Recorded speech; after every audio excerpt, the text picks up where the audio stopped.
Hey, I'm Marcus. And not Nick. We are working class nerds. Cue the intro.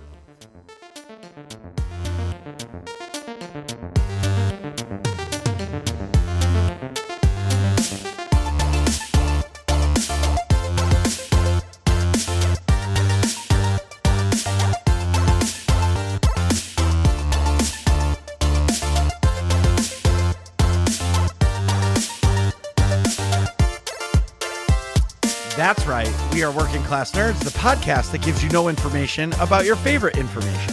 Today is Thursday, January 6th, 2022, and you can find this. Nick is definitely sick again, but it's not COVID podcast on Apple Podcasts, Buzzsprout, Google Podcasts, Stitcher, Spotify, and anywhere you can find a podcast in the galaxy far, far away.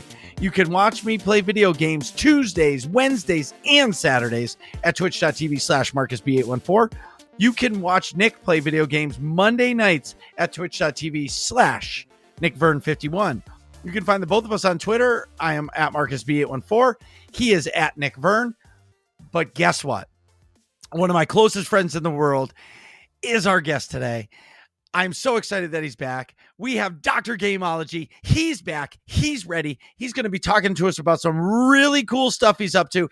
And we're going to be asking him the deep down and dirty questions of streaming. So, Doc, thanks for coming back. And what have you been up to? Oh, absolutely. I've been up to anything. Actually, I'm still hung up on your intro, Marcus, because you invited me here and you basically gave me Nick's spot for the evening. And I'm supposed to give people no information, but literally what I do is I give people information. So yes. I'm a really bad fit for this now because of your intro. Don't make me have to do this alone. Because that's what, so Carrie upstairs, that's what she was saying. She's like, wait, Nick's not doing the podcast? I said, no. She goes, who's coming on? I said, nobody.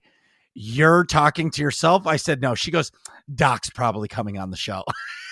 Really? She guessed that it was me? Right away. Like, bam. Oh, that's so awesome. Yes, it is. So, okay. So I'm going to lay the groundwork out I know what you've been up to because I've been catching your streams. Okay, 1 out of 10, 10 being the best, 1's the worst. How was the Endwalker expansion so far? Is 11 possible? What?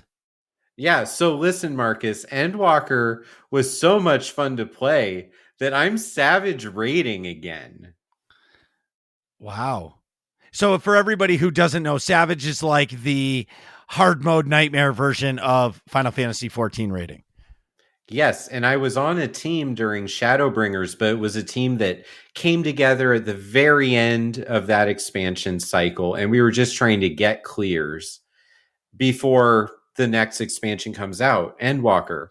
Right. And I missed some weeks, and they cleared most of their bosses without me. I was actually only there for one clear because of my schedule, and then they got so good at the next fight without me, and I never felt like I was holding my own. So I was like, guys, I have this research study that I'm about to hit go on for this game, and I can't study boss fights right now.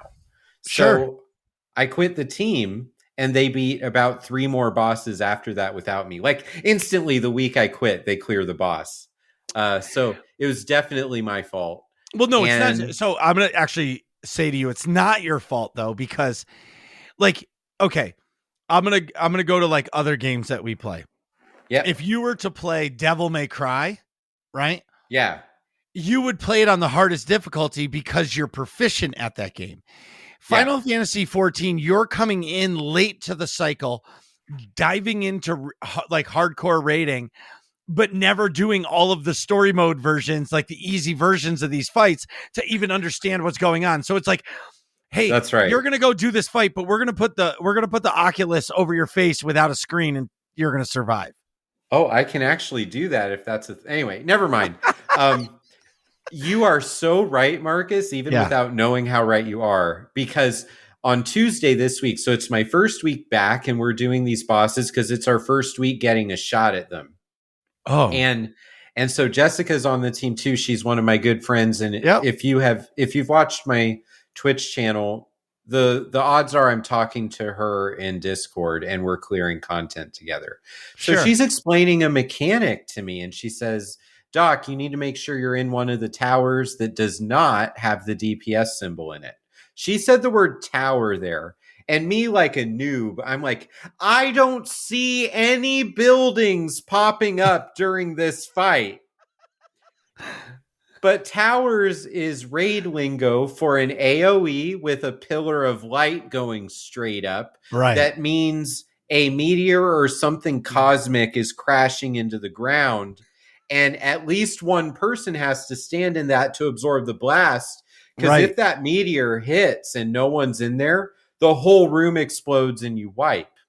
And that is called a tower. But literal me, I'm like, what are you even so anyway, I'm so far behind on the raid lingo for this game. The raid lingo, I like that. Raid lingo, yeah. So they're saying, and also one of the things that a lot of Final Fantasy players do, and this is smart, okay? It's just it's only smart for people that have been playing for more than 5 years. They'll call a mechanic the name of the boss that originally had the mechanic. So they'll say something like, okay, so at this point, you're going to Shiva that to live through it. And that works if you cleared Savage or Extreme Shiva when it was at level.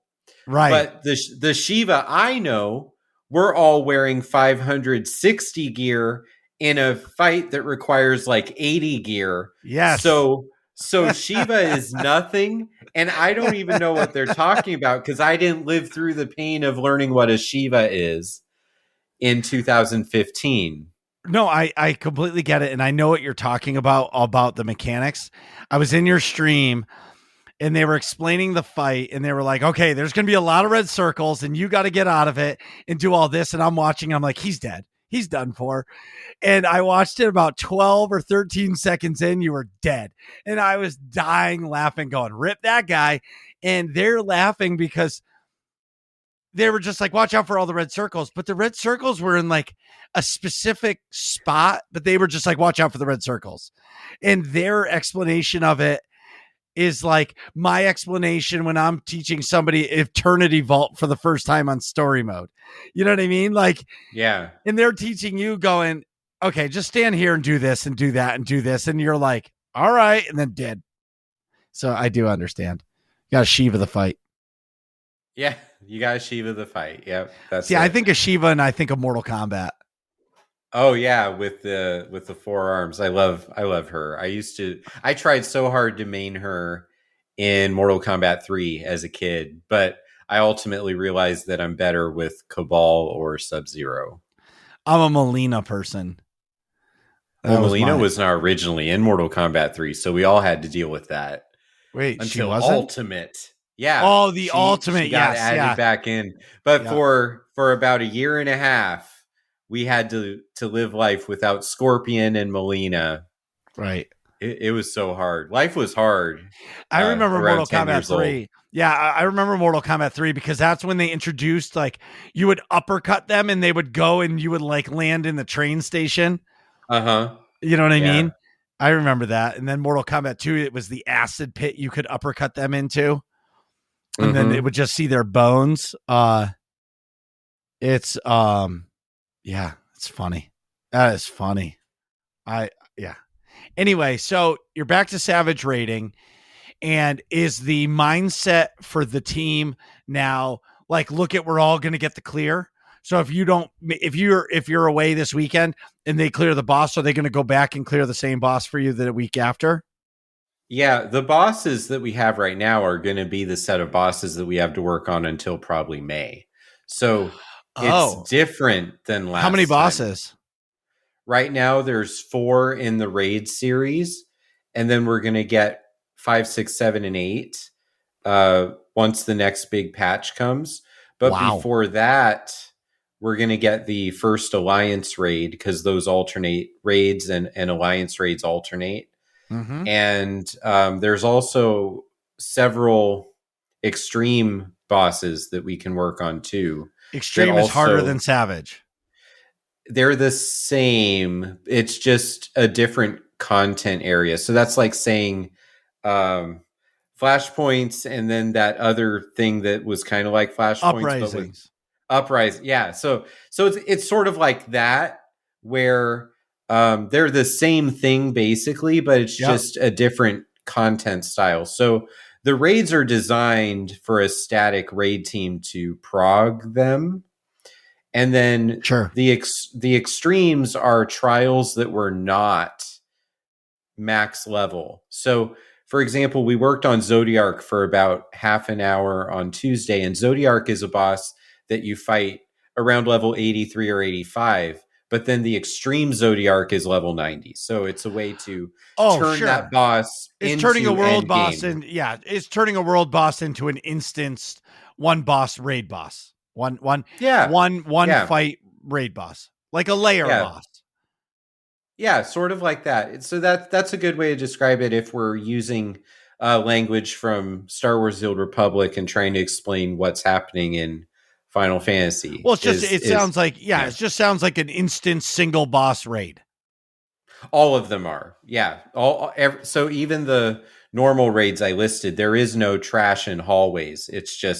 Boss It's to go boss to time. It's boss. just go time. Yeah, Oh, that's awesome.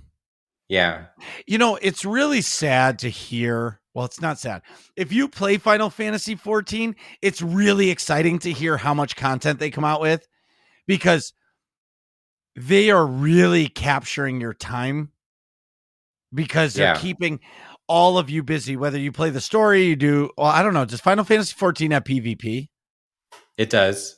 Okay, so they're really keeping you busy and pushing you through content. And that's the other thing about Final Fantasy. What they do is they force you to do the raids, even if you don't want to be a raider through the story. Mm-hmm. Like you can't progress the story until you do They're an all alliance tied raid. into the story, and story is God in Final Fantasy. Well, yeah. And Yeah. it's sad for a player like me who plays SWTOR, but it's awesome for a player like yourself or, Vel or Wes, whatever you want to call him, or Baron or whatever his. Baron Von Dank. I Enjoy. get to talk about him no matter what podcast I'm on. It's so funny. Yeah, he was a guest. If I had more time, I was going to ping him and have him surprise us on the podcast and just surprise you that he was our guest, but I didn't have a chance to ping him and see if he was around another time. But yes, the man of many names, you know what I mean? But either way, it's really good. I'm glad you're back to raiding because you are a raider at heart. And I know you really well. So you get frustrated when you feel as if you can't win. Mm-hmm. And like you don't mind putting in the work, but once you feel as if like, okay, I can't win this fight, that's where your attitude or your motivation just goes out the window. You're like, all right, I'm done. Hands up, like this is not for me. But when you're working with a cohesive team and like nobody has beat this boss or they have, but now the team is formed, it can be done. You belong rating is what I'm saying. Yeah. And actually, I think I saw a post from Yoshi P earlier in the week that was giving props to the first 3 teams to beat the entire raid series first. So the idea that we're going to win these right now is not probably likely, because it's in that really high tier of difficulty. Sure. Mm-hmm. But as the patches come, more gear levels will be introduced, which will help us to get through wherever we're stuck easier, because the DPS will be higher, the tanks will absorb more, the healers will also be more potent. And I really, this is a 2-year process, whatever comes after Endwalker. And I actually, Marcus, am doing a lot of things behind the scenes from my gaming that I think help my mentality to avoid some of the things that have really just broken games for me in the Mm-hmm. past. I've really realized that I don't have to play well for my stream channel to be awesome. Yes. And I have the fail counter now, and I died 5 times last night. So that's a lot of fun. That's the I kind of thing told that you. I'm so excited to have that. And so the wording is like FAIL, and people that are watching are like, I really disagree that this is a bad thing. I was like, oh no, that's failure. The best teacher is. Well, Um, and just yeah. what I love about the fail counter is the chat controls it. So you could Mm-hmm. think you didn't fail, but they're like, no, you failed. And they add one to the list and you start laughing and you can scream at the chat, like, what do you mean? That wasn't a fail. I don't know. For me, I think it's a good feature to have, and it generates conversation and humor throughout the night. Also, I created a spreadsheet, Marcus. And you know that when I break out Microsoft Office for my MMO gaming, that Yeah. I am into it and this is going to happen. So I realize there's hundreds of bosses in this game, and they're all in my head. I don't even remember them because, I played 4 expansions in a year to get to Endgame. And then I Sure. just played the 5th one at launch. So the story is just gobbledygook in my brain that I'm probably You forgotten I'm already. going to put it in perspective. You you did a Netflix binge of Final Fantasy 14 story. Yeah. So I don't even remember which bosses are where or the names of different things. And I'm sure there's so many things I haven't even cleared because Sure. it's just in the list somewhere. Yep. So I created a spreadsheet so that I can keep track of all the bosses and dungeon by dungeon, raid by raid. Okay. So I have tabbed out all the different content areas for each expansion. Wow. And there's 5 types of roles in this game. There's tank, healer, and then there's melee DPS, range DPS, and magic DPS. Okay. So my goal on the spreadsheet is I only get to type the letters for my class, which black mage is BLM. I only get to type BLM next to a boss if I killed that boss on stream without dying. So I have to clear it without being rezzed by the healer. Oh, so And you want to do it flawless. Like you want a flawless victory in order to count it. that's right. So if I've cleared it, that's fine. There's a lot of bosses that I've been on a team that cleared it, but I'm keeping track of, did I clear it without dying? And if I did, which class was I? Was I a dancer? Was I, Sure. was Yes. I tanking? Was I healing? And so eventually that will lead to, it's never ending content for my stream, because once I have all the dungeons in there, I'll see the holes, and then it'll be like, I've never cleared the 3rd boss in this alliance raid without dying. Let's go do that alliance raid. I think it's awesome. And the thing that I want to say you've almost not mentioned that of the magic that has happened. So a year ago, you switched to Final Fantasy 14 and you were all by yourself. You know what I I mean? And was. and since then, your wife plays, Jessica came over to it, Jenny's playing it. Then you've met all like the AIE people and the NOR people and everybody in between. And now every night you go into your Discord, there's a group of people playing Final Fantasy 14 in the Discord, just chatting away, playing the game. And it's almost Yes. like you've created a subculture, like a subdivision of Final Fantasy for friends. Yeah. Like right now, I have 2 people in my Discord playing.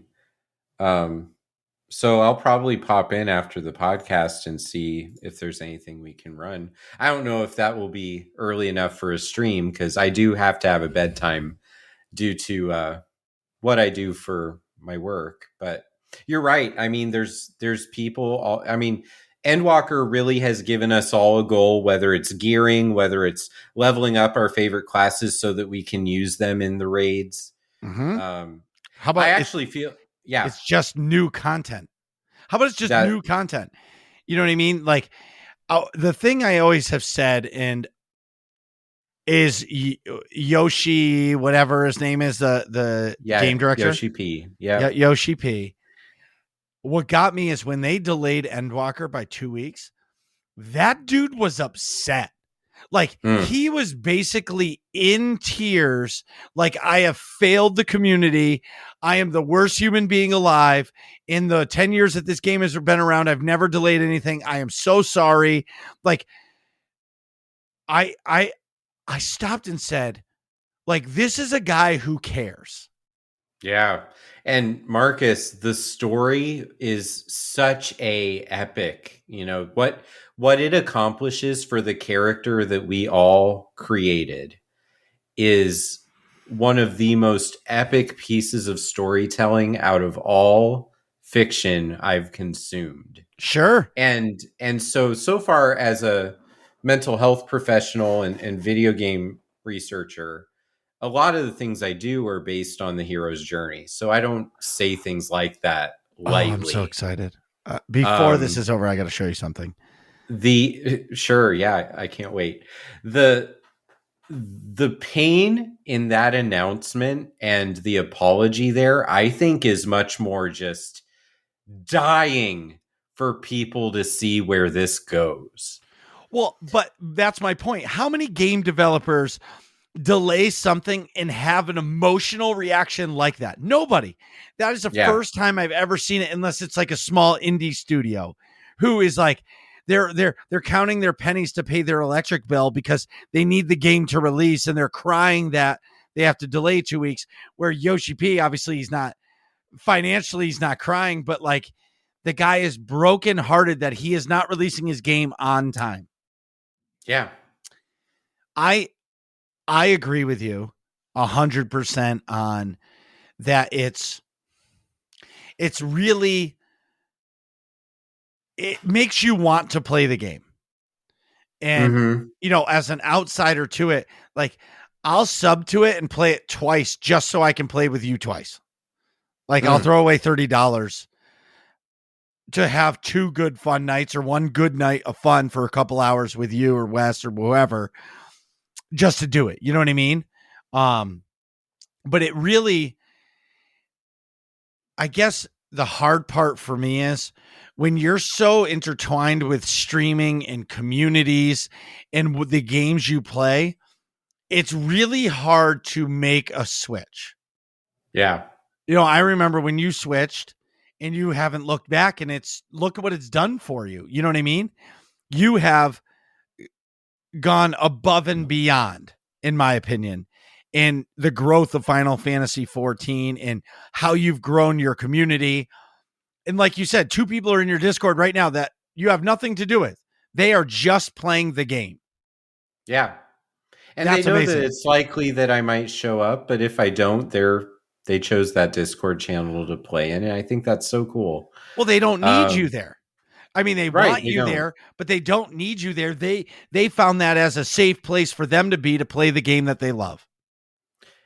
Yes, and I think that that's really the key behind all the things that I try to do. Is it's really cool when you're streaming to have that stream report and to look at the numbers and be surprised by it and think about channel growth and things like that. But you and I have talked for hours and hours over time just about what is my channel actually meant to accomplish. Right.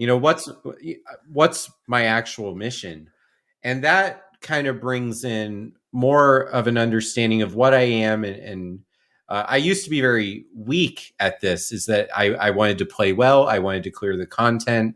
I wanted to be more of the typical, pro player streamer. Sure. But back when I was raiding Nightmare in Star Wars The Old Republic and things, so for the last year of my time in SWTOR, my mentality was in a very different spot.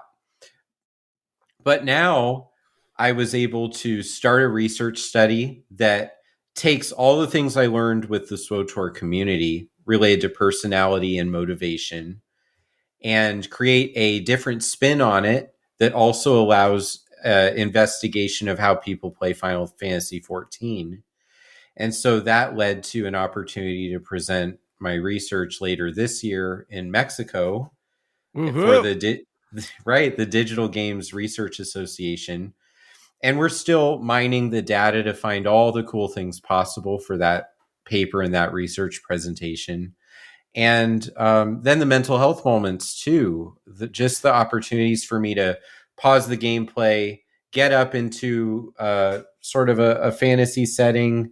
Let me just pick one for an example. So like do something like this on my screen and So for talk. everybody listening, he's got it's like a castle in the background, and it's like there's little circles, and it's like a Garden of Eden, but there's like crystals everywhere. The sky is Yeah. cloudy and sunny at the same time. You have this very mystical tree that's hanging out from the ceiling. It almost looks like it's dripping vines, like it's almost like raining vines over on one side, but it's really dark on one side and really light on the other. And it proves like the true fantasy world is light versus dark. Yeah, Final Fantasy background. So that that's I actually have Final the Fantasy. crystals. I think it is, or I was Uh, probably looking for fantasy settings. I have all kinds of different things. Like if I want to, talk about the dark side, I have a yeah, nice the dark first order side. cruiser that I The can sit dark in. side. Right. If I want to be mindful, I have Breath of the Wild. Oh, that's If I'm awesome. talking about the end of a journey, I have the end of Return of the King. So, I go into these different places and I just talk about the mental health connections from the game that we're playing that night on the stream. And so I have the games research and I have the mental health message and those things really that I'm starting to build around that. Right. And that actually, there's so many people that want a mental health supportive environment around their video games because we use our video games to escape and relax and have a good time and imagine things. And the reason is we want to have good mental health. We want to relax and be mindful and connect deep down with the things that feel farther away. And so I try to create that space in everything I do, even down to, what kind of topics do we do with chat during the stream night, regardless of how bad the bosses are kicking our butts. You found your groove, and you've surrounded yourself with positive people who enjoy you for who you are. Where in SWTOR, I'll say the rating community is tough because if you're not winning, people have been doing the same 10 boss fights for 10 years, and that's Oh, all there yeah. is in the game. So when you're not doing it, they don't have the patience to accept it. Where what you've done is surrounded yourself by positive people that don't care if you're winning or losing. They're just happy to be playing video games with you or the community. And it's unlocked. You leveled up in gaming, right? Because Yeah. now you have positive people that want to be around you and understand the fact that if you don't, they don't care if you win or lose, you're still having fun. Where in your past rating life, it was never like that. It was like, okay, why aren't we winning? It's your fault. Well, it's not our fault. Can't we have fun? But it Create a wasn't power fun. tech, Doc. Right, exactly. Yeah, but that's what I'm saying. Like, and in the group that you're playing with now, it's like, okay, we got to find a way to carry, I'm doing quotation marks, carry Doc if this class can't do it, or we're going to do it until he learns enough to do it. And who cares? It's going to take us what it takes us. That's it. Yeah.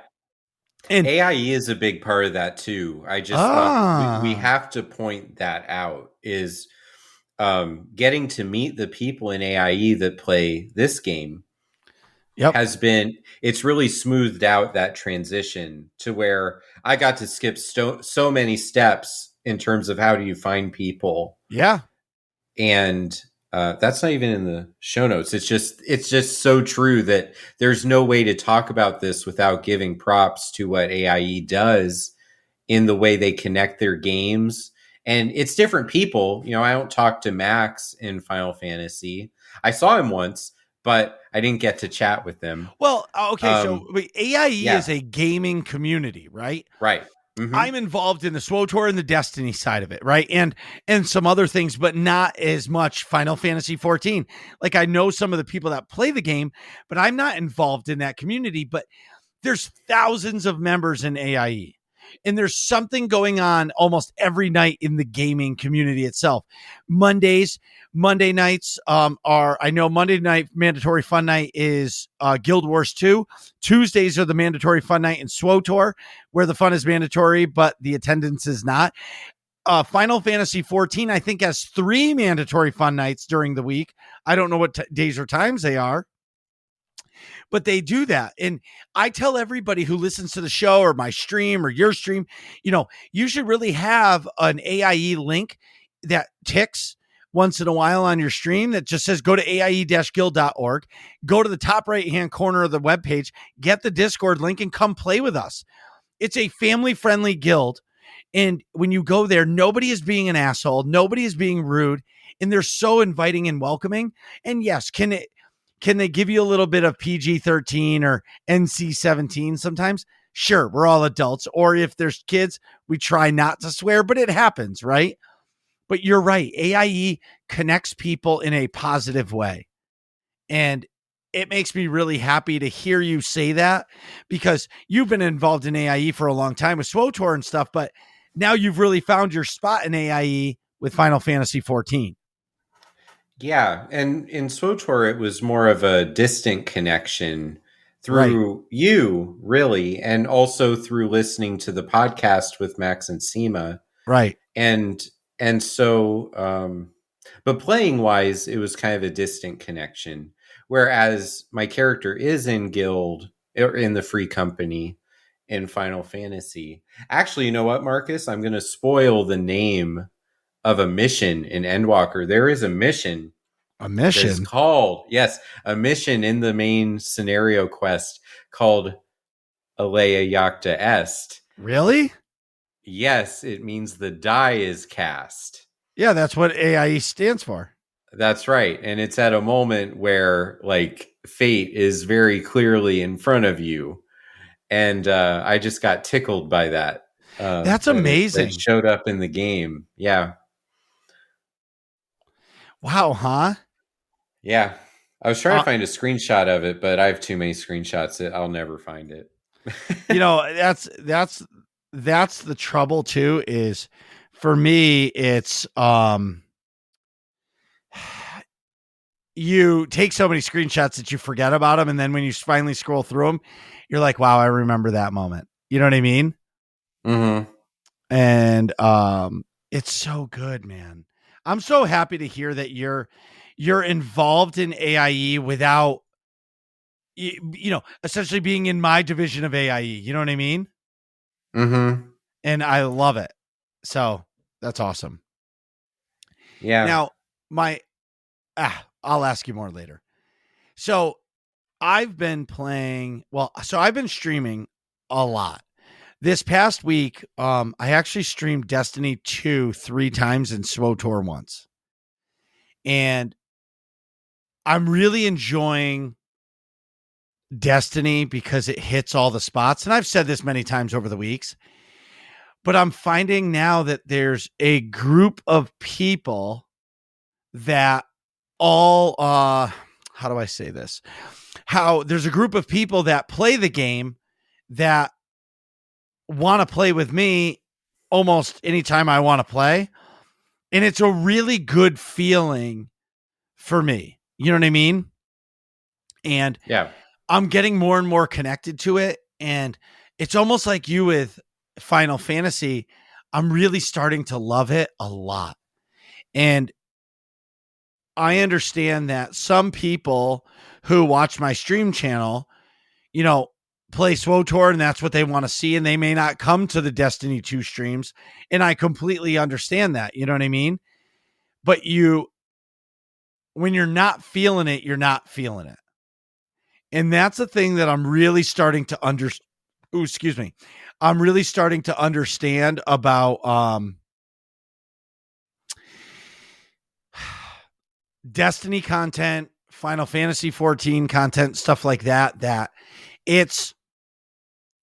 there's a lot of it and it's abundance of it. Mm-hmm. And because it's a new shiny thing for me, man, I don't get to I haven't seen it all like you, right? So I've rushed through all this stuff to get to the point where I can raid, and the new expansion is coming on 222 no. Yeah, 22222. All 222 twos. all Yep. twos. That's when the expansion comes out. And there's going to be a story, and I'm going to be involved in it. And like 2 weeks after the game releases, the expansion releases, the raid comes out, and I'm going to be grinding my ass off because I want a day one raid or week one raid. Like I want to be with the group, like the professionals who go in the raid blind first time, and like this, like I have an Oculus Quest on, you know what I mean? Like you did earlier. Yeah. And so it makes me happy to hear how that, like, we're almost on the same trajectory, two different games, but the same trajectory, you know? Um, in SWTOR, I've just been leveling a bounty hunter through the expansions because I've never played the expansions as a non-force user. And I can say I do not like melee classes. I don't know if it's ADHD or just patience. There's something about having to wait for a cast to proc and like cast through to work that drives me crazy. Where like I can bash buttons and mash my forehead against the keyboard and constantly attack. I don't like to have to wait for blazing bolts to go off in order for me to be doing the next move. I like the melee combat. Does that make sense? Yes, it does. It also has to do with the way you connect with your mindfulness experience while you're playing games. Explain that. You can't Okay. just drop that on me and not explain it. Come on. Yeah. So if you are able to channel things and stand still and do those things, the path to mastery of an encounter with an enemy is much more methodical. Whereas with melee, with no cast timers, it's more of a button masher style. You still have a global cooldown, Right. but you do not have to wait for anything. In fact, you can keep clicking on things and just wait for the animation to trigger. Right. Whereas with casting, it's much more about timing and being in the moment. And you still can sort of hit other buttons while the cast timer is filling up in some games. But others you might cancel. That's what I do. Yeah, you might cancel the channel out and then have no moves for that 3 seconds. That's right. That's what happens to me. I don't have the patience for it. I really don't Well, have the patience. I was saying that like a treatment professional and not like a, you need to chill out, bro. Yes. Well, no, it's my I don't stop, right? So when I'm standing there like waiting for something to cast, that 3 seconds feels like it's 8 minutes to me. I'm like, oh my God, this sucks so bad. This is so boring. I think that's why I like the first person shooter because you're always running and gunning. Like you're Yeah. never just standing in one spot waiting for something. You're actually moving constantly, shooting, moving, shooting, jumping, moving, shooting. Same thing with SWTOR or whatever game with a melee. You're constantly hitting buttons. Marcus, Yeah. this is a, I'm going to shift the conversation to Oh something boy. that you didn't even know you were going to talk with me about this. All right. So I have here for people who are not watching the video, or if this is podcast only, I'm holding It's my podcast only. Oculus controllers right now. Yeah, Okay. I see them. So I downloaded Resident Evil 4 on the Oculus Oh, how on does that Christmas. play? Oh man, it's so good. And this game, I've been playing it for like 15 years or so. So Sure. I know the game. I love it. I know all the story beats. I know where the jump scares are going to happen. Right. And on the Wii, which is the first system I played it on, I actually unlocked everything and beat the game on professional difficulty. So I took this game so seriously back in the day. Back in the day. Yep. Yeah, I died 8 times in the first sequence where you get to the village. And would you like to know why I died? Why? It's not because I'm bad at this version of the game. It's because you have the pieces of your weapons on your body when you're playing the Oculus, right? Yep. And so you describing the cast timers really made me think about how much we take for granted how rapid fire our games can be. Yes. So in order for me to get the handgun, I got to take my shooting hand, touch my hip, press down the grip trigger, and pull the gun off of my hip, Sure. right? Yep. And have you ever played an Oculus game, Marcus? No. Okay, so I have I'm to afraid to explain play this. VR. Oh, it's okay. So now I'm holding the gun because I'm holding the Yeah. the grip, right? Like Yep. if It's I your let this gun. go, the gun Will falls drop right to the back gun. magically onto my hip, right? Sure. Yep. When you fire all your bullets, you have to take your other hand, grab the clip off of your left hip, and then put it in the bottom of the gun. And then you have to pull back, and then you can fire more. And I died because I don't understand how to reload a gun and was running around so many times with the clip in, but I hadn't pulled, I don't know parts of guns either. You have to Hadn't pulled cock it the back. trigger. Yeah, Yeah, you have to have to cock the cock. trigger. Yep. I did not cock the gun. So I'm running around with unusable bullets in my handgun. So That then is it's like, the okay, best. I'm going to get better at this. But then the chainsaw guy shows up. And so now Yes. you need, same thing. You got to grab the shotgun off your shoulder. You got to put the shell in the left side, and then you have to put it and actually pump it. Yes. And right, of course. And so I was dying literally because I just wanted to push the A button like on the Wii and just start shooting and play That's it like it's an hilarious. arcade game. But the Oculus is like, no, you fool. You have to understand how to load your gun. So what you were saying about interrupting your channel, I was literally interrupting my own shots by not putting the bullets and cocking the guns the correct way. And I died in that first fight sequence. The whole first hour of me playing was just me failing at my own version of gun-based cast timers. But that is teaching you, but you've never played a game like that before. Never before. I mean, I don't think I've ever played a game where you actually have to actually manually shoot the gun. And the other thing for me is like, I've never played one, but like, I'm guessing you have to like spin around, like move your whole body. You're not just moving a controller. Right. Like you're standing in a spot and you're spinning in a circle to shoot this one guy behind you. Like you're actually moving around. Have you crashed into anything while playing? I punched my Christmas tree twice. Hopefully you didn't break a good ornament. No ornaments broke. And that wasn't during Resident Evil either. It was during Supernatural, which is a workout a program that you can subscribe to. So during Resident Evil, everything was fine. And the way they do it is you have control sticks on both of those controllers. So you still are running around very much in a video game way, but the way that you turn your head is the direction you're looking, and you can get killed from behind. I did avoid getting decapitated by the chainsaw guys. I just really was like, I cannot let that happen. I can't experience that today. I'm sure eventually they're going to get me, and I'll have to know what that looks like. But sure. Yeah. I need to get one. The problem for me is like the one I want, it's like $1,500 and I can't imagine that it's worth it. Like, I don't know how much I would play it. You know what I mean? Because I am very much so like, I don't want to play something that makes it look like I'm playing a game from 1984. You know what I mean?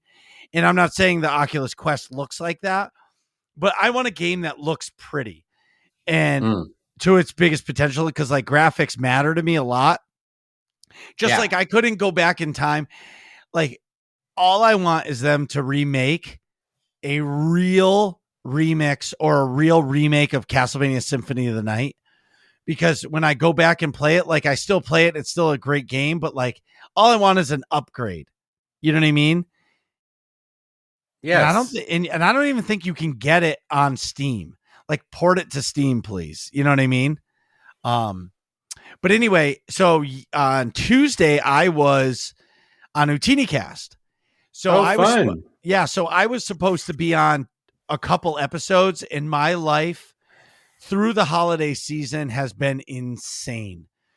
I I don't know how to else to explain like busy. You know what I mean? There's not many people that understand how busy we are, but busy is just like the episode was, and I was still at work, and it didn't even pop in my mind that I had to be on the podcast, and I felt terrible about it, but I was still at work working, and I was just like, I can't, guys, I'm still at work. I'm so sorry.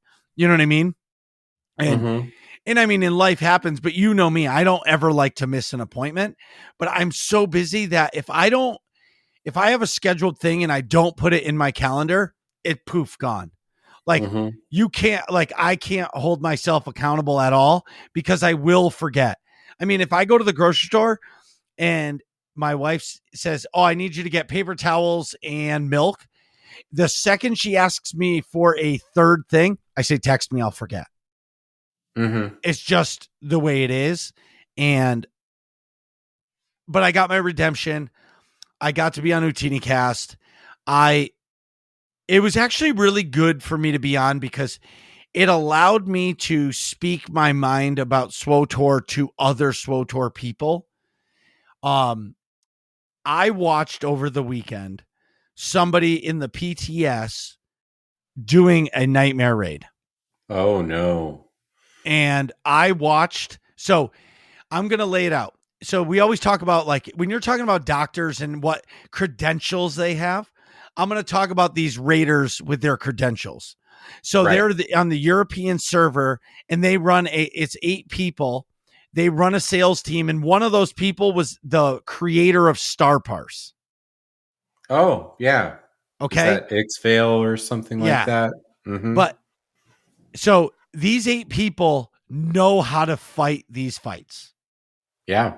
They carry people all the time through these fights. Yeah. Right. So what I'm trying to And say what here is boss was this that they were they working were doing on? Terror from Beyond. Easiest nightmare raid according to a lot of people. I Okay. I have It's a no lock. idea. They've got this. Right. Mm-hmm. Well, so one of them is a Juggernaut tank main. The other one is an assassin tank main. They were on the first boss, which is the Writhing Horror. The Juggernaut tank could not take damage. It was just dying. They've taken away so many of the defensive cooldowns and all of the buttons that the Juggernaut tank is not a viable class to play in 7.0.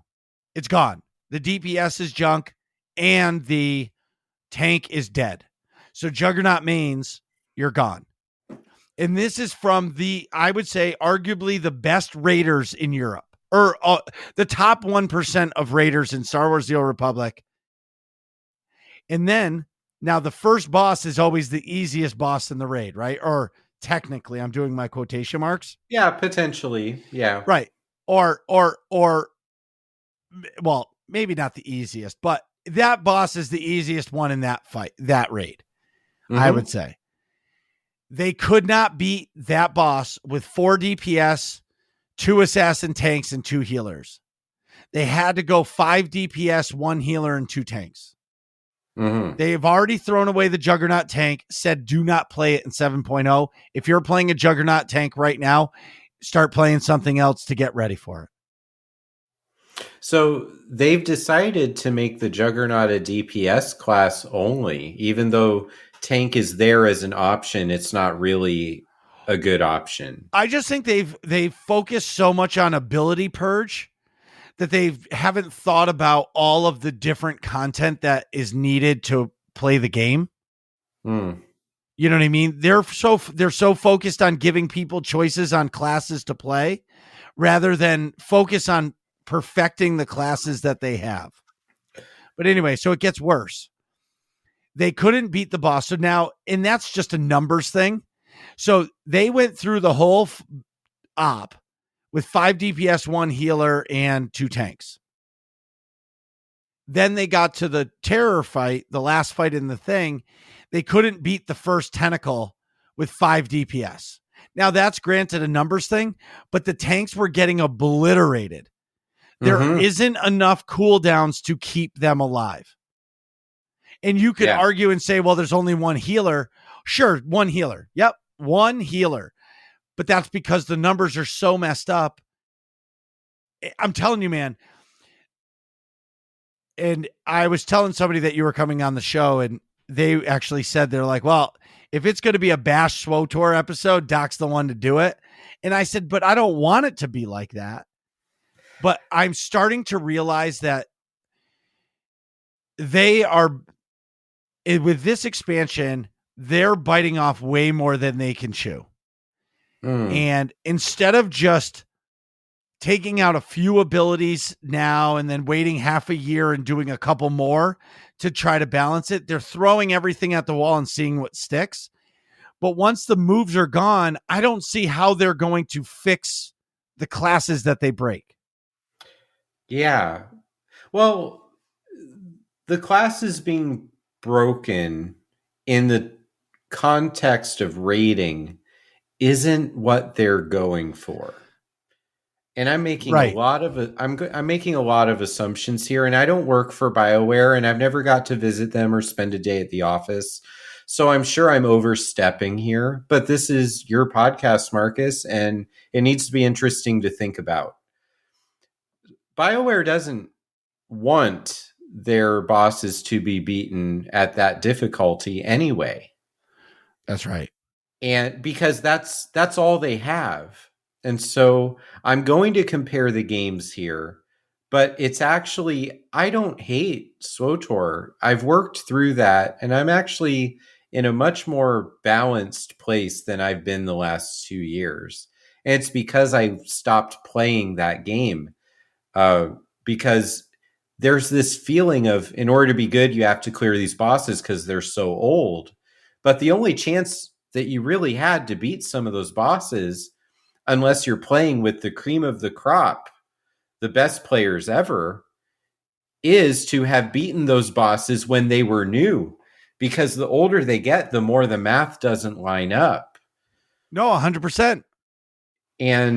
And so the reason it seems to me as a player of that game that they do this is because there might be a fear that if these bosses become easy to clear, they'd have to create more bosses in order to retain players for that type of content. So they're choosing to just sandbag us with the old bosses instead of making newer bosses. Well, there are newer bosses too. So with Onslaught, there was Duxon, and I never cleared the first boss of Duxon, and I worked on it for a couple months, and that's the nature of the group that I was a part of. Is Yes, I think for me, I spent years working up to this hardest difficulty level with rating, and I'm going to put it in perspective with other games. So now I've rated in Destiny, right? Mm-hmm. A different style of raid, but they are hard. Like, it's hard. And when you're with, like, I'm with a group of people, and if they're not, like, if there's 2 or 3 people learning, at the same time, it makes it hard, but it's doable, right? And the mechanics are interesting and wild. I don't think it's worth it anymore. And maybe this is, I'm burnt out from it. And honestly, I was so excited for the expansion. And when they announced the delay, it deflated me. Oh. And I haven't had that same feeling for the game since then. Because for 3 years we've heard, and this is like a broken record for me. For 3 years we've heard about this expansion, the 10-year expansion, when they're celebrating their 7th year expansion, 7th year anniversary. The 10-year is going to be amazing. But yet they can't deliver on the day that it needs to be delivered, and delaying it 9 weeks so that everybody can get a vacation. And I'm not saying people don't deserve a vacation. because everybody deserves a vacation with their family during the holidays. It's just for me that I was just deflated, and I still am. And it, like, playing the story, believe it or not, like, if you play the story or you do story mode raids or even hard mode raids, these changes don't affect you at all. It only affects Right. you in PvP or end game rating, because story Yeah. mode, they're just going to give you enough fluff to where they're going to make sure you're not getting any damage, and you're just going to be able to beat it, and it'll be fun. And I something you said earlier that hit me. There's over 100 bosses in Final Fantasy 14 that you don't remember. There are more bosses that I don't remember than the Right. ones that I do. So my final point is, I don't care anymore about beating a nightmare boss that has 2 extra mechanics that they're insta wipes. And that's the only difficulty change that there is, but it's so hard that you have to be perfect in order to win. That is not fun to me anymore. Yeah. And go ahead. No, go ahead, Marcus. And all I'm saying is, coming in, and then I have a hard decision coming, because the expansion comes out February 14th or 15th. Exactly 1 week after that, the Destiny 2 expansion comes out. And I'm not going to be playing SWTOR when the Destiny 2 expansion comes out, because I want to do the day one or the week one raiding when the raid comes out. So I'm going to be investing all my time there, because SWTOR's raid isn't coming out for months after the expansion, where Endwalker came out and you're getting raid bosses instantly with the expansion. Yeah. I have a question, Marcus. Yeah. Well, I have several. I'm really sad that people were close to, and SWTOR said that it'll be a good episode to bash SWTOR if I'm the guest. Well, you went through a hard time of finding yourself in video games, right? Yeah, that's true. Because you love Star Wars so much, and I know you well enough to be able to say it like this. You love Star Wars so much, you love the Star Wars story, and when you started to be gated by the game, by the class you were playing, or the people you were playing with, and by the content, you were seeing through the cracks of the flaws of the game, and you were like, I'm not going to stop playing a sorcerer because I'm doing 200 less DPS than another player. Like, this is the class I want to play. Why should I have to switch just to win content? And that's been the age-old question, because there's other people that said you need to be able to be versatile. But really, truly, like, I'm a Juggernaut main. Hearing that I'm not going to be able to be a Juggernaut tank in 7.0 in the beginning bothers me immensely. Yeah, so that's really the interesting thing, is the meta of playing Star Wars The Old Republic is like a level of love for that game that I don't know BioWare wants to exist, because it doesn't get nurtured and it doesn't get balanced out. It doesn't have to be. Well, because it's Star Wars. Perhaps. So that's right. Okay. The community is there because they love the game because they've invested 10 years into it or whatever. Yeah. But it's a Star Wars story. Everybody wants to live their Star Wars story. If Star Wars The Old Republic was farm town, The Old Republic, people would have quit it a long time ago, because they would say there's not enough content. I'm out. But because you constantly have a lightsaber, you don't mind playing the same content over and over and over and over again. Or a blaster. Well, and how about this? In 7.0, a melee DPS is more strong than a range DPS now.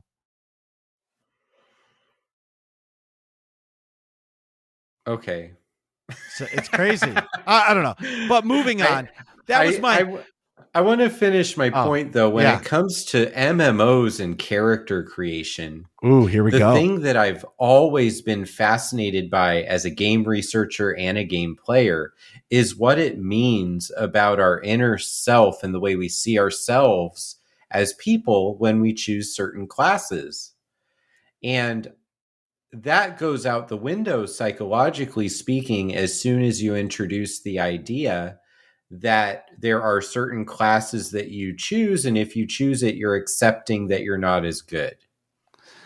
And so for me, if you're going to have a video game world with bosses and video game challenges, and you control the inner workings and the math of that world, that virtual space, I believe that the game developers should make it so that the classes are unique and viable.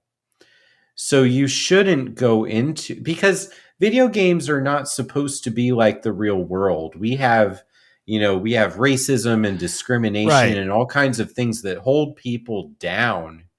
And in the video game world, we don't need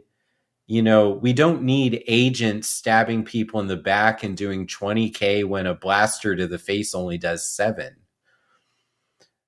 Yes. You know, Yes, I get that. Yeah, and I've always wondered, for a game like Star Wars, how are we supposed to, this is biased Lightning Sork talking here. Ha. How am I supposed to believe Emperor Palpatine is this big of a threat when the Mandalorian can take him down with like 20,000 extra DPS? I do. I get it. It's crazy, right? Like, why would you pick that class to get nerfed repeatedly when it should be possible to just get different tiers of DPS players to submit parse logs and figure out the math so that it's within 500 points across all the classes? Like, if we make Chain Lightning do this instead of that, then it now is equal to when the Marauder does this, and when the Operative does that, and when the Mercenary does this, and the Power Tech does that. Yeah. But apparently that's really hard because that has not happened. Well, I'm sure, but in every MMO, not just any MMO, there's always going to be DPS classes that are better than others. For certain fights, but then other fights reverse it. Yeah, and flip it and reverse it. Yeah, I don't feel like I have a question too. Does the Huntmaster still have problems with the fire on the ground? Not as much, but occasionally it'll bug out. Okay, well that's good because it's 2 years old now. I'm glad they made progress. Shots fired. Anyway, so so that's my frustration, but like, I am enjoying, believe it or not, Doc, I am enjoying playing story content in the game and doing the expansion as a non-Force user. So I can finally say I've played through the Knights of as a bounty hunter. Cause I just finished Nice. Knights of the Fallen Empire as a bounty hunter, and I'm killing Arkin with a blaster. And he's one of the most powerful Force users on the planet. Right. And I'm saying to myself, well, that would never happen. You saw what happened to Han when he saw Darth Vader at Cloud City. Vader was just like, bam, blast that. Give me your gun, bro. You're weak. But Kylo Ren did get blasted by Chewie in The Force Awakens, right? So it's possible to hit a dark side user with a blaster bolt. Sure. Yes, it is. Something else awesome. I got some new streaming emotes. So with me playing more Destiny 2 and SWTOR, I decided to add some Destiny emotes. So I made all of my bit badges, the engrams that you get that unlock gear, different colors. It's very basic. So as you donate bits to the channel, you'll get different engrams and they'll sit next to your name, like next to the choo-choo train or your sub badge. You'll have a cool color umbral engram. The other thing I did was I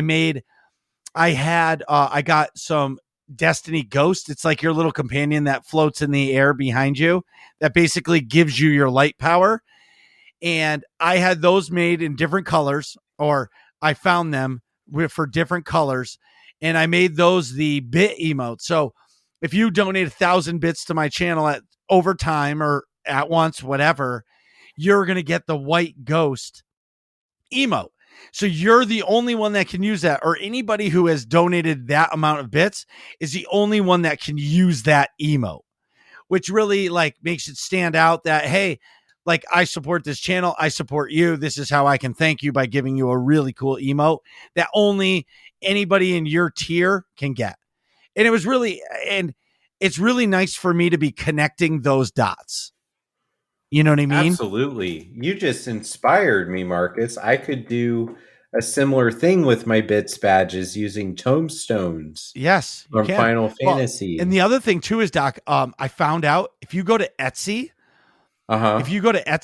and just type in Twitch emotes, I got those Umbral like sub bit badge things. It was like $3.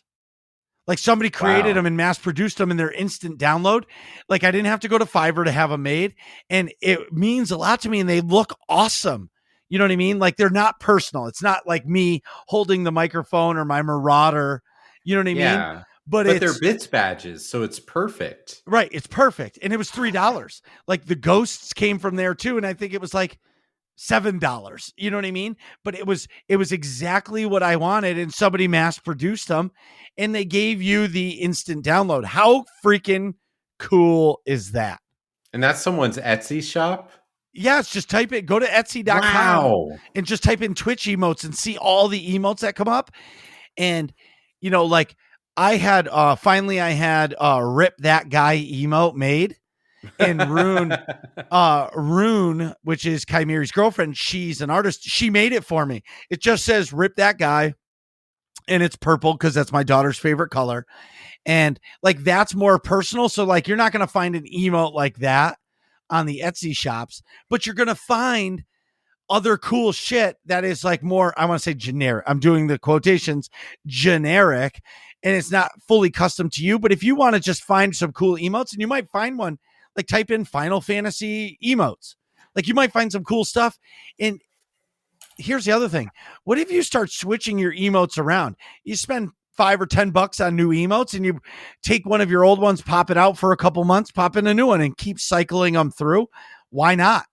Like everybody loves emotes on Twitch. Why not give Yeah. people an opportunity to enjoy them? There are, okay, right here, Final Fantasy Twitch emotes. There are main characters pack. There's a Hythlodeus pack. There's a Jobstone pack. The Monsters of Final Fantasy, the Moogle pack. I could just, Moogle. But click there's on one of them. different. Just click on one of them and tell me how much a package is. It's Oh, they're very like inexpensive. $7, $12, $5, $14. But that's what I mean. How awesome is that? And thank you to those artists that do that for us. Yeah, you How are the cool is superstars of the internet. Well, that's what I mean. And the last thing that I've really been up to is I've been really focusing on helping other streamers. And I have a couple people that have been talking to me. They're going to be starting a podcast. I'm not at liberty to talk about what it's going to be, but it's really nice to have friends. Like let me back up.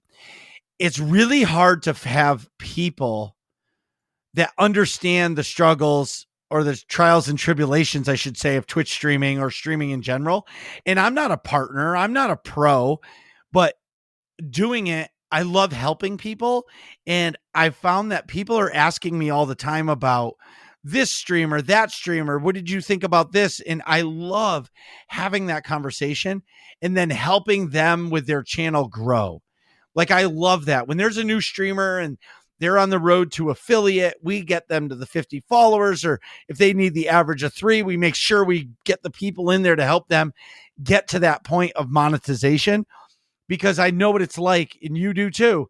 You know what it's like when you're just starting out and you don't know a lot of people and you're really like grinding to get to that point. You know what I mean? And Absolutely. And I have found that I'm actually enjoying, I actually am enjoying helping people sometimes more than playing the games myself. Like watching other people's Twitch channels grow really makes me excited. Or helping them when they ask me advice. Like, I love that. I want to just share, this is one of the weird ways that exactly what you're talking about comes through in a big way. I got a panel accepted at Central Florida Comic-Con. Yeah. Talking about character creation and our ideal self. And that's on January 15th. So a little over a week from this recording. That's awesome. But because of how the submission worked, I got accepted and had no people signed in to do the panel with me. So then it's like I got to be Nick Fury now, and I have to find people who want to sit at that table while I'm at the podium asking them questions and keeping the conversation going. Sure. Because of what I do on the stream and growing, and because Marcus, you had a conversation with me that pointed out that I could set up a channel on Facebook and get it going, but I don't stream live there, so I don't violate the terms of service for Twitch. Right. I just put highlights there. So I went live a few times just to make content to talk about what the channel is. Sure. And then from then it's just a place where videos go. And I found a lot of people in the mental health way, or people found my Discord through Facebook and through Twitter. And I was able to put this panel together because you actually encouraged me to get more involved in the outreach of it, and figure out what my content does rather than what my live streaming is doing. And the people are always out there, right? You might not find them tonight, Yeah. but when you hit that go live button, you're creating something, and then you choose to look at that video, make highlights, break out the clips, put them somewhere. People will eventually find you. You Well, just have to believe in it. but you And also need a friend or somebody you can Discord message, pick up the phone and call, text, something that you can bounce an idea off that isn't willing, that is willing to tell you, hey, I don't think that's a great idea. Or, you know what I mean? And you do that with me all the time, and I do it with you, and I enjoy that so much because there isn't, like, how many people can you talk to about your Twitch channel that understand it? You know what I mean? And I'm not saying that you don't have them, but you can probably count them on one hand. That's how it is for me. Like, I can't talk to my wife about my Twitch channel. She doesn't understand it. She'll hear me and she'll say like a suggestion. She doesn't understand the workings of it. And I don't even understand all the workings, but what I do understand is creating a community from the ground up and creating that community to help people. yeah. The Nerds Community Discord focuses on helping streamers, content creators, or just people in creating a positive place to be. Just like your Discord, there's people playing video games right now because that's where they feel good to hang out and play video games. Yeah. So I have a really important question for you. All right. Let's hear it. What's your favorite video game of all time?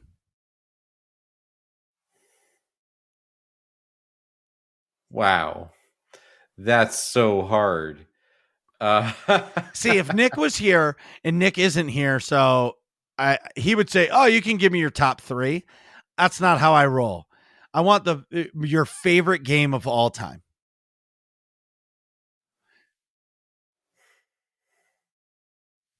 I love this. I'm going to go into the future a little bit here. And I'm going to say Final Fantasy 14. Whoa. Mm-hmm. Is it because of the enjoyment you're getting out of it now that is bringing you joy and you foresee it continuing for the future? Or is it that you can't think of a game in the past on the PlayStation 2 or the PlayStation 1 or the Wii or any other system that captivated you so much? 3 years ago, Marcus, there would have been no way that I would have said any game other than Star Wars The Old Republic. Sure. Because that game not only was a game I enjoyed playing, but I poured my personality into it, then did my research and completed my doctorate and became Dr. SWTOR. And that is an important part of my journey. But Final Fantasy 14 is a study where is a game that opened up a new study, and that I think is going to turn into a really big realization for me of what it is I can do. Um, Well, just for yeah, people who love the psychology of video games. And so, one of those is opening the door. The other one is me knocking the door down and blasting through it. I sure. hope. Yeah, So I think that it's hard. I really hope people who know me or had gotten to know at least the online version of me don't hear that as me hating. I don't hate Star Wars: The Old Republic. I think that it's a homework assignment that has room to improve.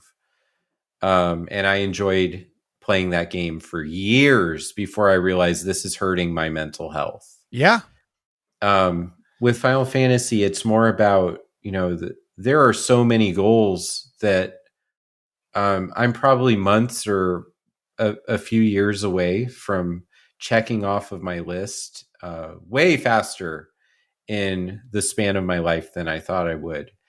And it's because that game is huge. It's because the people that I was able to find are so passionate about it. And it's because there's rules against ruining a person's afternoon just because they don't do Hammer Station fast enough. sure.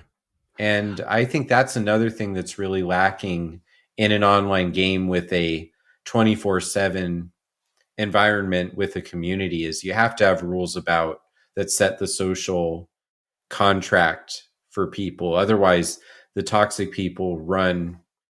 It's like a mob violence rule through fear mentality, like with Hammer Station specifically and I Red get it. Reaper. You know, I've been asking that exact question for a long time. And I've asked myself for a long time, and it's always my favorite game is definitely Castlevania Symphony of the Night. But when I stop and think, like, when I actually think, like, immediately what my favorite game of all time is, Castlevania Symphony of the Night holds a special place in my heart. But the game that always comes to mind, no matter what, rain or shine, is Mass Effect 2. And right now, talking to you made me actually realize that. Why? What did I say? I've never I don't played know. Mass Effect at all. Oh, it's one of the best series ever. Hmm. Um, like you get the emotional, like the mental, like you get the emotion of people's mental states throughout the whole game because you start off, it's like a book, right? You start off and everything is a-okay, and then the shit starts to go wrong, and now you got to deal with that, and now you're dealing with different companions and different attitudes, and like this one wants to, like you said, knock the door down, but this one wants to sneak around the corner, and the enemy is just pure evil. And as you work through the game, but Mass Effect 2, I think I played that game so much and I got into it so much. I can't think of another game when a game ended. Like, I've beaten a lot of games, but every time I think about that game ending, it hurts my heart because I love it so much. So, but talking to you about hearing you say that really just made me realize that my favorite game of all time is actually Mass Effect 2, and it's not Castlevania Symphony of the Night. Castlevania Symphony of the Night holds a special part in my heart, but it's not my favorite game of all time. Does that make sense? So you Yeah, it enlightened does. me. Huh, interesting. I'm Okay. I mean I'm thinking about other games too, like Devil May Cry 4 had a lot of difficulties to it that really changed the way I think about games, and Oh, there are some Resident Evil games in there too, definitely are high up there on my list. And KOTOR yeah. and Legend of Zelda, Ocarina of Time and Smash Bros and Mortal Kombat definitely is in there too. Yeah. Um, are you going to play Elden Ring? Maybe. I mean, it seems like a game that I would love to play. I think it's an open world game and it's difficult, right? Like, you're Mhm. going to go in there and it's like, remember wandering into like the spots where the boss enemy, like the level of the enemies is way too high and you die. The Mhm. difference is you're going to wander in an area and you're not going to know these enemies are too high until they kill you in one swipe, because it's like got that Dark Souls mentality to it. Yeah. It's Dark Souls difficulty in an open world game. I would love to see you play one of those games because they are really difficult. Mm-hmm.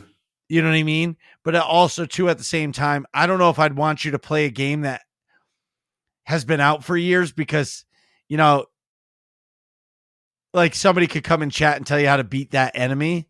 Where if you're playing a game for the first time, along with everybody else, I think it would be really cool to see how you react to the difficulty of an open world game where anything can happen.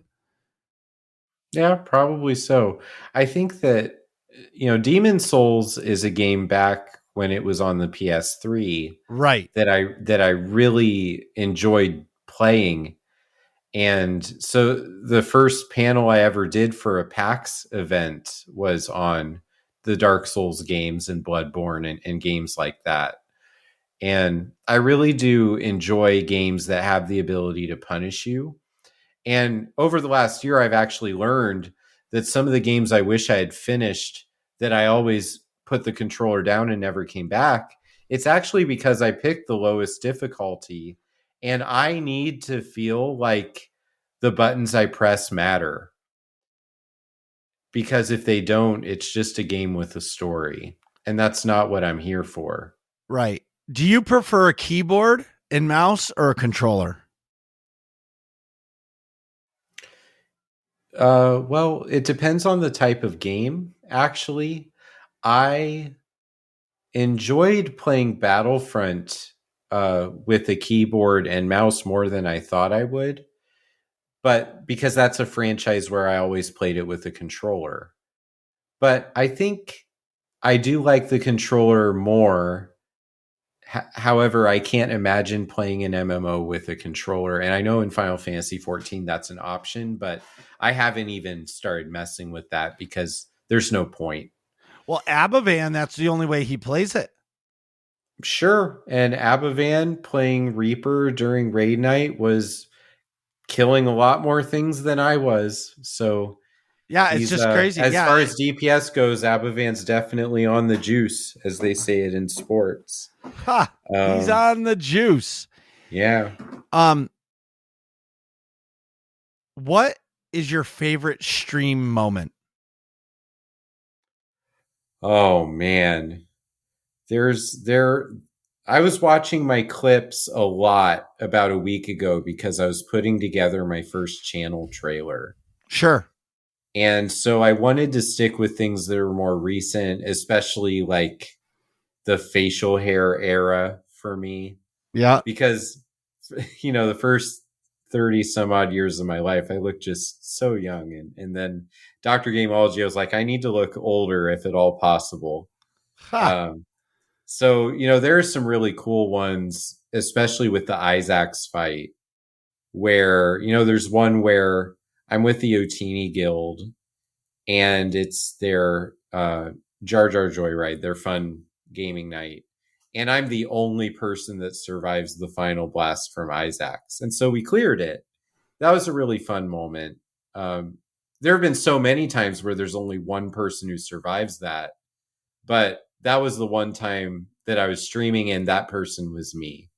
Sure. Um, we got down Revan as one of my final accomplishments in the Old Republic before I switched games. And I was dead for that. I think had I managed to be alive, that would be up there. But a clear is a clear. So there's that moment. Um and there's so many. There's a clip from this past week, actually, when I finished Endwalker, where the thing that's happening during the credits completely blew me away. And I almost cried. Um, but I feel bad. I've tried my best not to circulate that clip actively because it is a final moment. It's spoiler territory for an expansion. But I would say that the story of that character getting to that final moment really hit me in a way that I wasn't expecting. Um,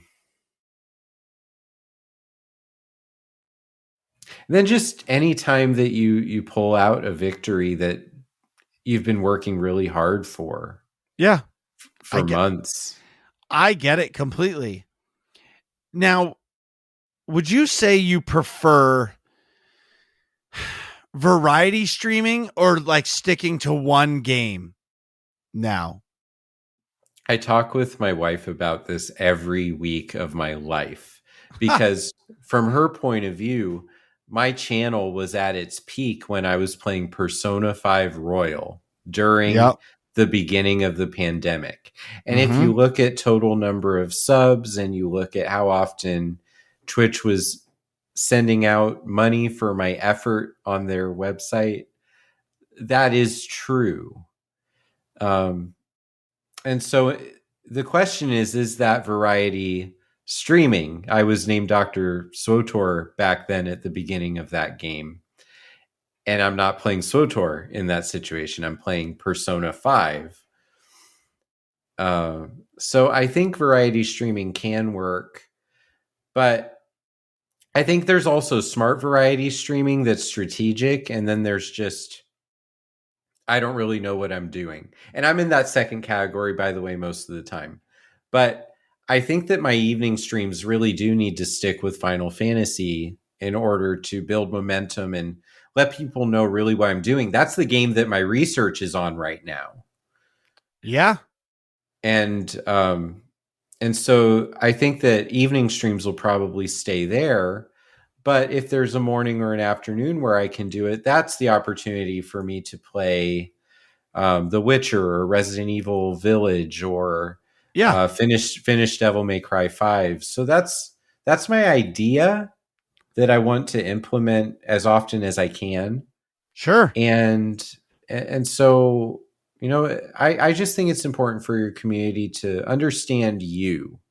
That the game is important, but I want to believe that the game is secondary to the fact that they're watching me play something.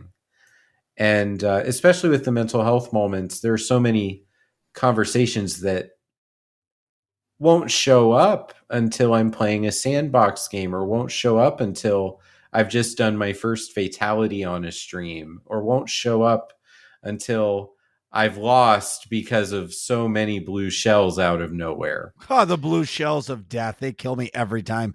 I'm working through Mario Kart on, is it 200cc? Yes, it's Oh so my God. much fun. Listen, I will be in first place the first 2 out of 3 laps, and I'll come around the corner for the last one, and magically there's a blue shell, a red shell, or something, or a banana, and I lose the race.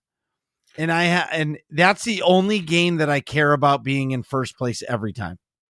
Marcus, I'm going to use wrestling as an analogy for why you're losing. Woo! Woo! Yeah. I need that on my stream deck because I have a move as a black mage that is called Flare, but it's Flare. But I Yeah. just want to hit that button every time I do that move. Why don't That, you? w- that would be the best, right? Why not do Anyway, it? But that's it. Wait. Let's stick to that. There's no reason not to do it, because if it doesn't work, then it doesn't work. But yeah. here's the other thing. And when you hit the stream deck button that goes woo, you could have a little Ric Flair video in the top corner that goes woo during that time. So it just, or explanation point WOO for woo, and anybody in your stream channel can proc that for when they want to. I wonder if the Stream Deck can actually map to certain key combinations on your keyboard and put those videos up so that, like, for me, that would be Control 6, right? So if I don't could make know. that video pop up on my stream when I hit Control 6, now we're talking, like, even if you have ADHD, you would love my stream. Well, I do have ADHD. That's why I play a Marauder. Well, you said it, not me. It's definitely, I've been thinking about that since our conversation an hour and a half ago of why I'm impatient with a ranged character, right?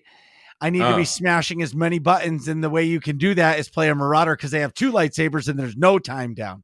Because if you hit with the left, there's no cooldown with the right. You know what I mean? And That's a really good point. Yes, 100%. That's why I like it.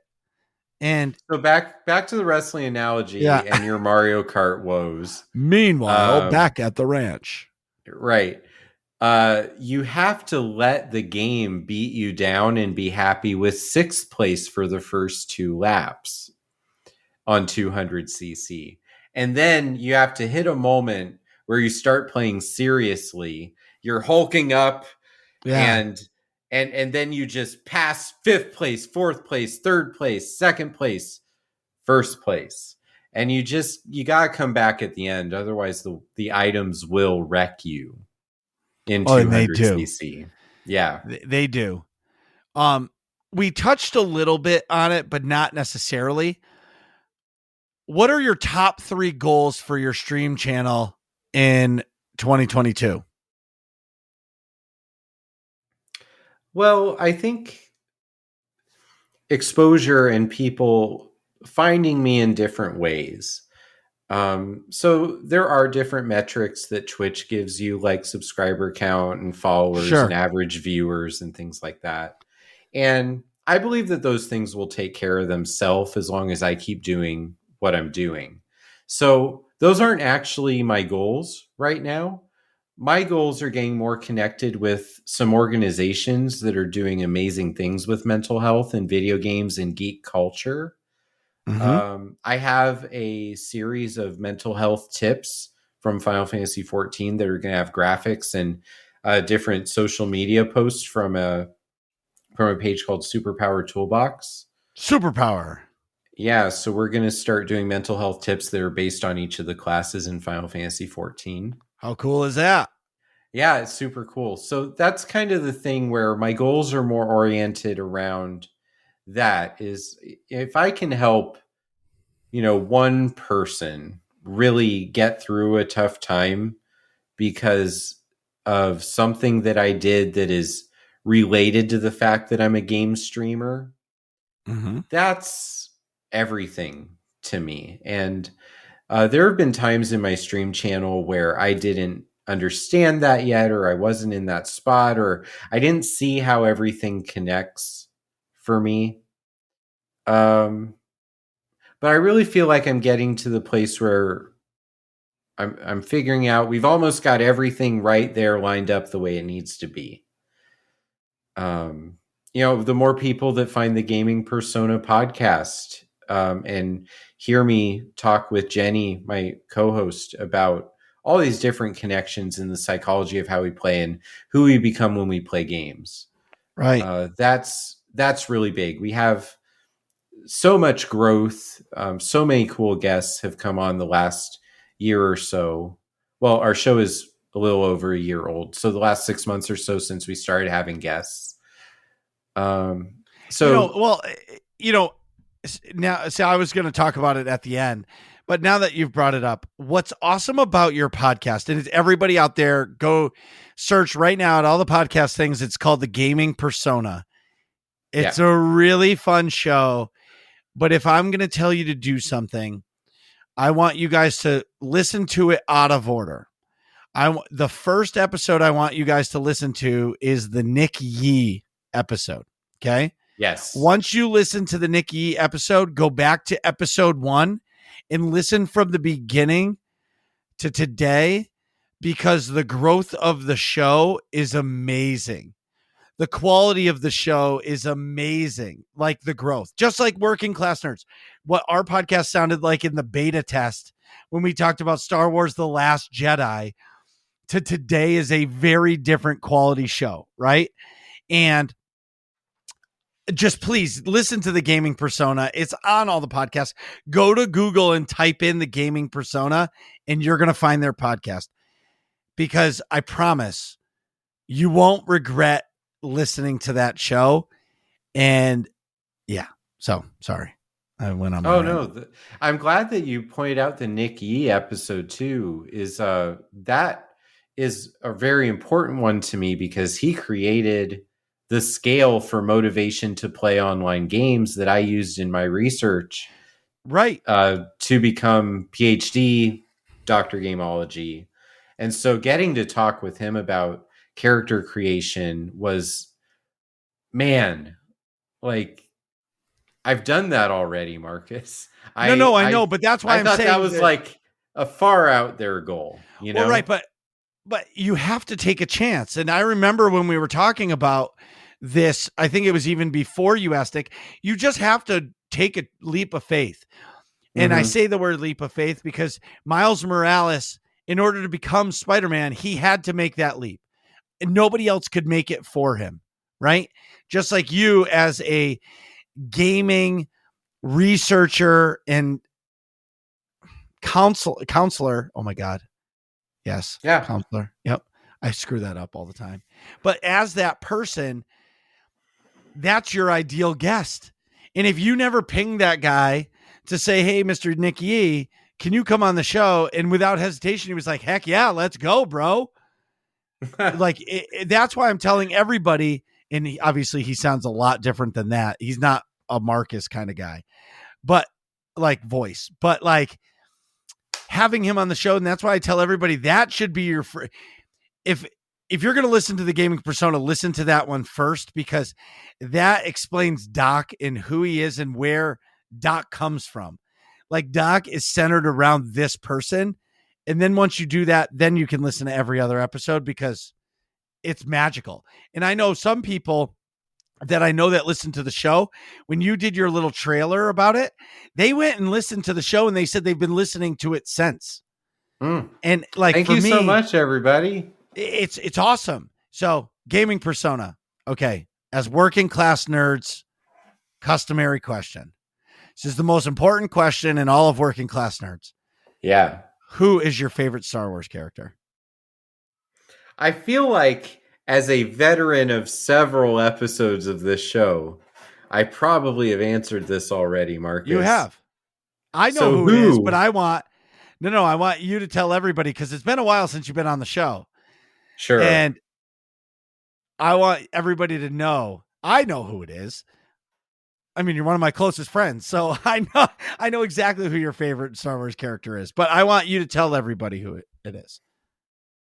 Okay, I'm running through all the characters just to make sure there's no compelling reason to change my answer.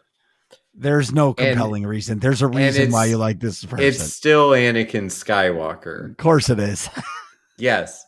I really just enjoy the fact that he's inside the villain character of the episodes that were there in my childhood.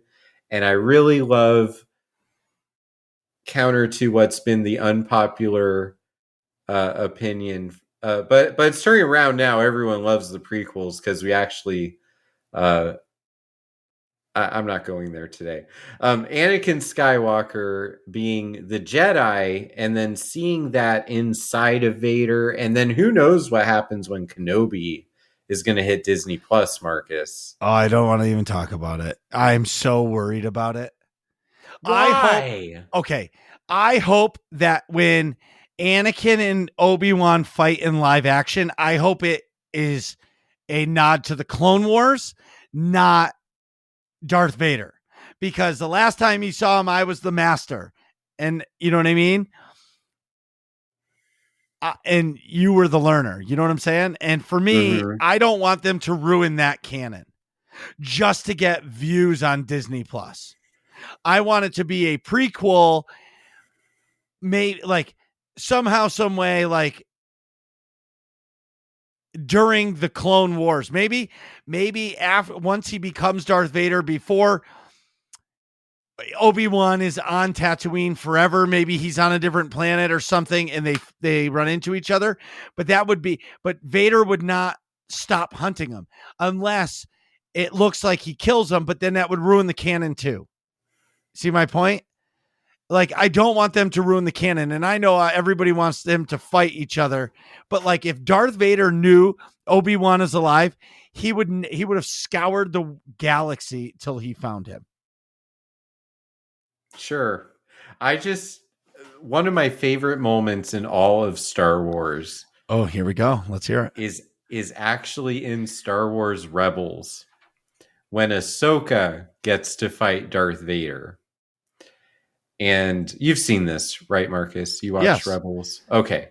So the moment where she damages Vader's helmet and you see Anakin's eye, Yep. and because the helmet is no longer a closed environment, you hear both voices. Uh you hear James Earl Jones and you hear Matt Lanter. Right. And that I'm getting goosebumps right now just talking to you about how much I love that moment. Yes. And Vader is attacking and deflecting, and the way they animated the fight, it seems like Darth Vader is on his game and is capable of defeating Ahsoka. Whereas in A New Hope, the fight with Alec Guinness and David Prowse and the lightsabers plugged into the wall with cords going through their sleeves and things, the physicality was very limited. And so our imagination takes that moment and makes it what it is, and that's fine.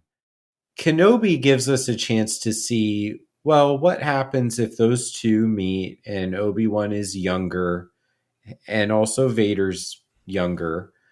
Um, and technology is not the limit of what the actors are able to do. And I'm just hopeful that it seems like the Disney Plus shows have enough people in it that are masters at storytelling, understand the technology, and love Star Wars lore and are excited to add things into canon. And in terms of you being worried about certain lines getting messed up from the original trilogy, I would just like to add in Return of the Jedi, Yep. Leia. no, Darth Vader says to Luke, Obi-Wan once thought as you do. And that's when Luke is pleading with Vader to leave. Don't take me to the Emperor. Let's go. Obi-Wan was not trying to ask Darth Vader to go anywhere on the Death Star. So, or on Mustafar.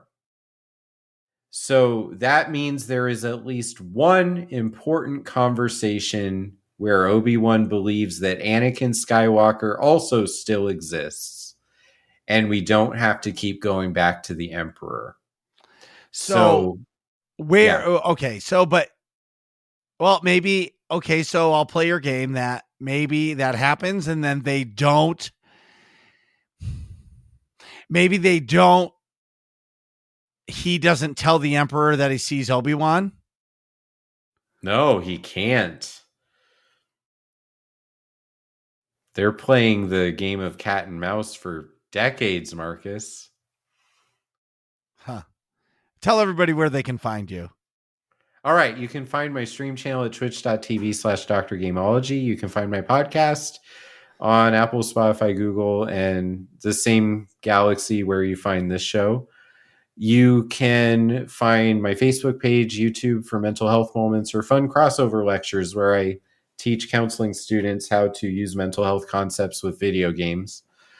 And Twitter and Instagram also are places where I do some things. Yeah. You're awesome. Oh, yeah. That's it. You are awesome. High Thanks, five. Marcus. You are too. High five. Bam.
What are you guys talking about in here?